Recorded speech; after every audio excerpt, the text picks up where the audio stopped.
back, true believers and merry Marvelites, to a very special Avengers, specifically Marvel's Avengers related video. I'm here at the Super VIP lounge area at the Square Enix booth at E3 2019. I just finished seeing the gameplay for Marvel's Avengers behind the scenes, behind closed doors at the Square Enix booth, at the Marvel's Avengers booth, and it was crazy. And now I am absolutely honored to be able to interview Noah Hughes, who is one of the geniuses behind Marvel's Avengers and everything that is coming out from this project. And Noah, what is it that you do for this game that most people may not know about? Yeah, I'm a studio creative director at Crystal Dynamics, so I have the pleasure of working on Marvel's Avengers now, and this is our big reveal at E3, so I'm excited to share it with all the true believers out there. And it was a absolutely insane reveal because you showed off the trailer, the worldwide debut of Marvel's Avengers at the Square Enix Live E3 presentation on the 10th, and now you're showcasing this behind closed doors demo of the game at E3. And with the game being announced ever since 2017 and it being this long line of collaboration between Marvel Games and Square Enix for this year-long partnership, this multi-year, multi-game partnership, and the Avengers is kicking it off. How does it feel for you to be leading such a big project of this caliber for Marvel and the Avengers, and to work on such beloved characters that so many fans truly adore? Yeah, I mean, for us at Crystal, this is both exciting and in some ways terrifying. That the fan base out there is massive, and we feel like it's our duty to make something that all the Avengers fans will love. So we're making something that is inspired by the films, inspired by the books, that we really want to bring to life the Avengers in a way that people haven't seen, and deliver it in a game experience where you really can team up with your friends and be the Avengers, but also be introduced to that experience through this cinematic action adventure story. Absolutely. And that's because you have such a long line of games at Crystal, specifically with Gex, Legacy of Kain, and I love the Tomb Raider series specifically. I played all three of them. My favorite's the first one because I just loved seeing you guys take Lara Croft in such a new way, and you're approaching it in the same way up here. I see gameplay right in front of the screen right here in the room of the Avengers. So what was in the studio's mindset, I would say, the hardest challenge to tackle each separate character in gameplay, like in terms of actually being able to get your hands on these characters to feel like you are your favorite superhero, and to mix it well with a narrative that actually blends them all together in a cohesive manner?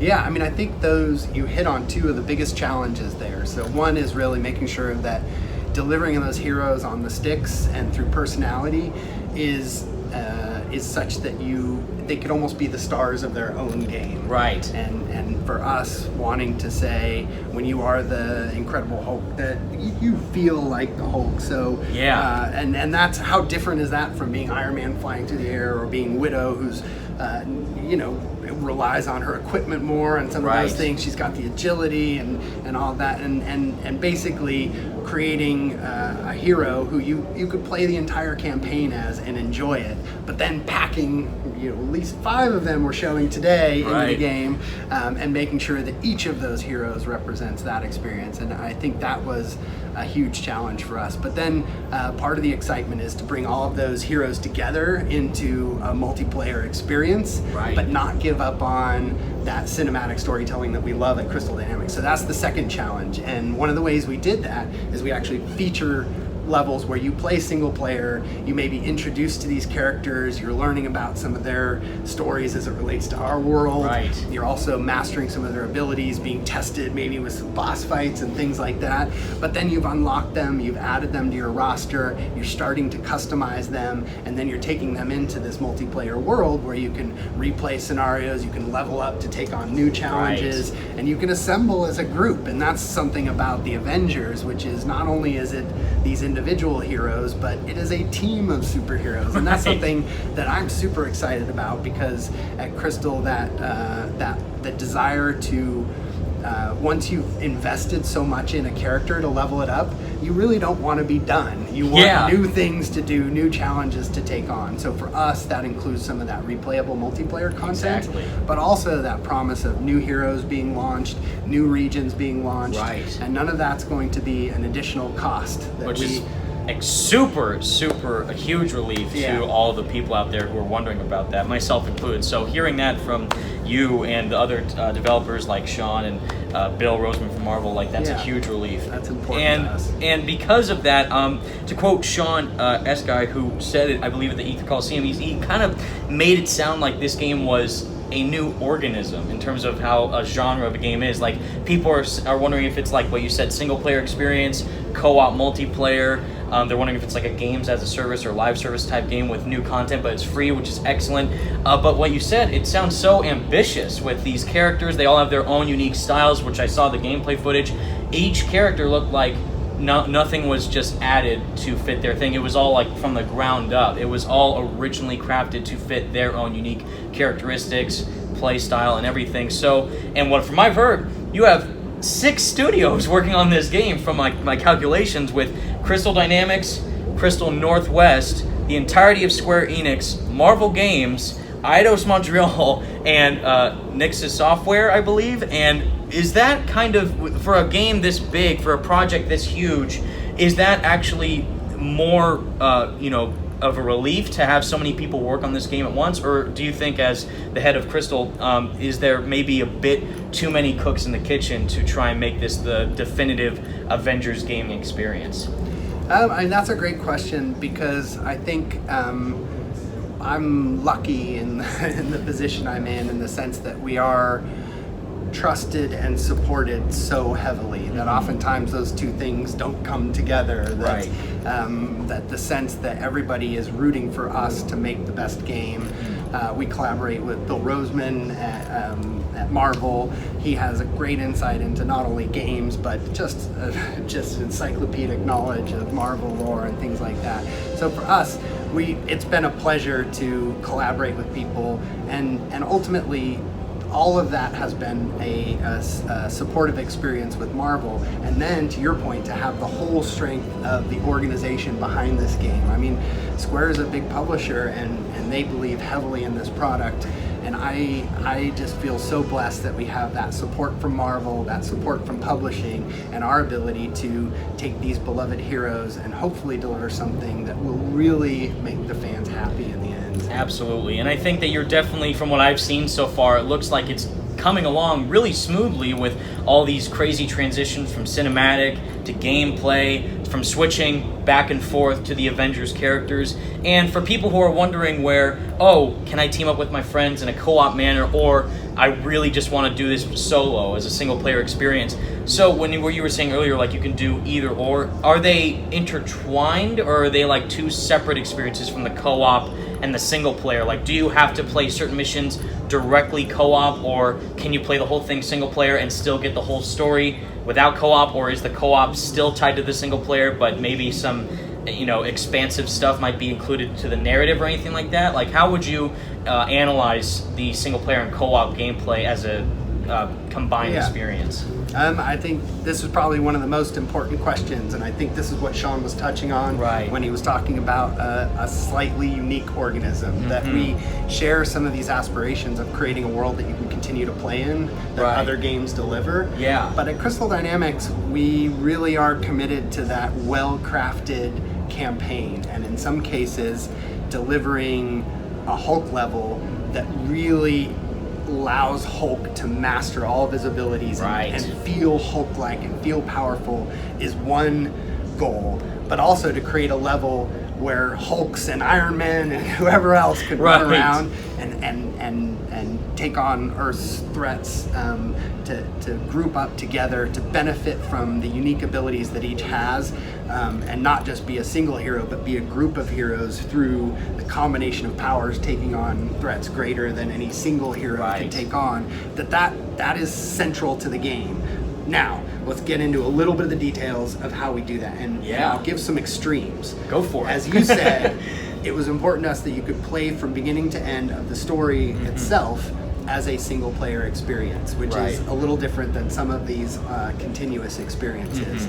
That ability to focus on narrative if that's what you want to do, and B, really take the time to master the heroes, but also understand where they are in their journey, right? What the conflicts in this story mean to them, and how it's bringing out some of those natural challenges that we love in a Marvel story. It's not just the powers, it's how these humans deal with all of this Which stuff sounds that's awesome. going on. Yeah, It sounds perfect. yeah, so that experience exists, and so if you loved action adventure games from Crystal Dynamics before, you'll have an experience that is somewhat similar. But where things get a bit different is off the beaten path. If you're not just doing that center line, that once you've added a hero to the roster, there tends to be any number of missions that you can complete with any of the heroes that you have available at that time, and those are also playable co-op. So you may have someone who just wants to focus on Hulk, and he'll play all of those missions as Hulk, or he'll team up with his friend, and Hulk and Iron Man they'll play, or they'll choose which heroes they want to play on which missions. So that's how we play the content that isn't dedicated to a given hero. So going through that campaign, you may have a dedicated experience, and then you have a set of experiences that you can have together or with any hero.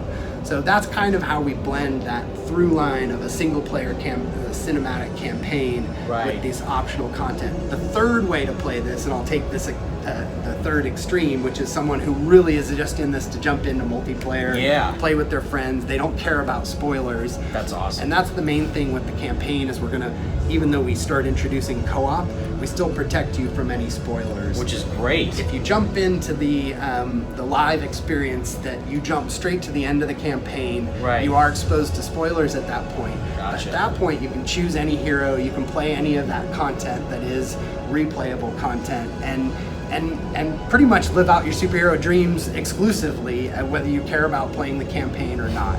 So really, you can almost think of it as three ways to play the game, which is awesome. Almost multiplayer centric, almost single player centric, but what we really recommend, which is a mix of both. That you expand this world through some missions, and then you experience those missions together as a team. And test out the waters and see what you like most as a player, and that way you can like blend all these different types of games together: single player, co-op, multiplayer, online, like tag team. It sounds like a really ambitious experience, and from what the gameplay showed, just this one level, this one segment on the Golden Gate Bridge, and what I'm assuming were these other regions and areas and characters that you'll add, what they said, for years on, which sounds massive in my opinion. With obviously characters are wondering, or people are wondering which characters might be in, like where's Hawkeye around, or what people like myself are, because I'm a huge Spider-Man fan, like you guys know, and I have to ask, because one thing that Scott said during the Square Enix Live E3 presentation is that out of all the other platforms it's releasing on, with Xbox, Google Stadia, PC, PlayStation will apparently be getting some extra benefits, like a beta, which is interesting, but and also really cool to have the player base around that console test it out and try it out for themselves and see how they feel about it. But also, like some other benefits revealing in the future. I don't know if any webbed head individuals might pop up at any point, but any reason in particular why this PlayStation partnership was so central to focus on for this game, for players to get a beta access or anything in that region of just availability for a certain player base? I mean, the beta is a great opportunity to expose the game to different player bases, so we look forward to especially connecting with the PlayStation audience in the beta.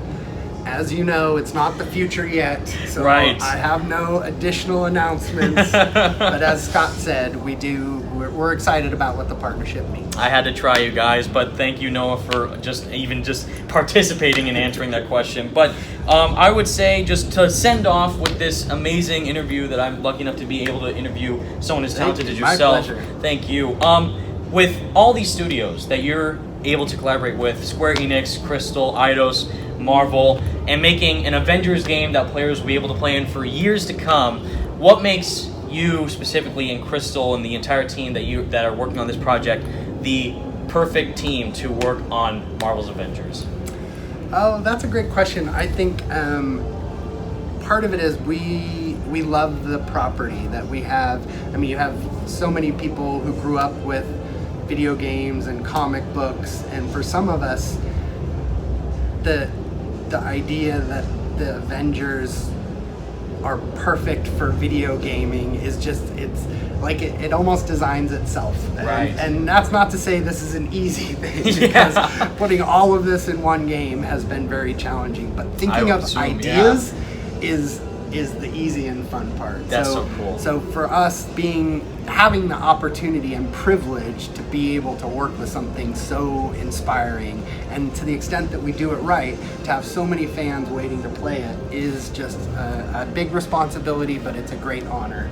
Well, I'm, for one, can't wait until May 15th, 2020 to actually get my hands on Marvel's Avengers, and I think this is definitely going to be one of the most exciting things that has come from Crystal, Square, Eidos, and Marvel, and just I have total faith in you guys that you'll deliver a once-in-a-lifetime experience. So again, Noah, thank you so much for this interview. I'm honored to have been able to just talk to you about this awesome game. And thank you all, true believers, Merry Marvelites, for actually staying tuned this interview and watching. Again, Marvel's Avengers comes out May 15, 2020. Beta will launch eventually on PlayStation 4 first. And definitely let us know all your thoughts about the game and all your predicaments and predictions about what you think the game could be actually including in the future in the comments below and on social media and everything like that. But until next time, true believers, thank you all so much for watching. Stay merry, Marvelites. Peace out.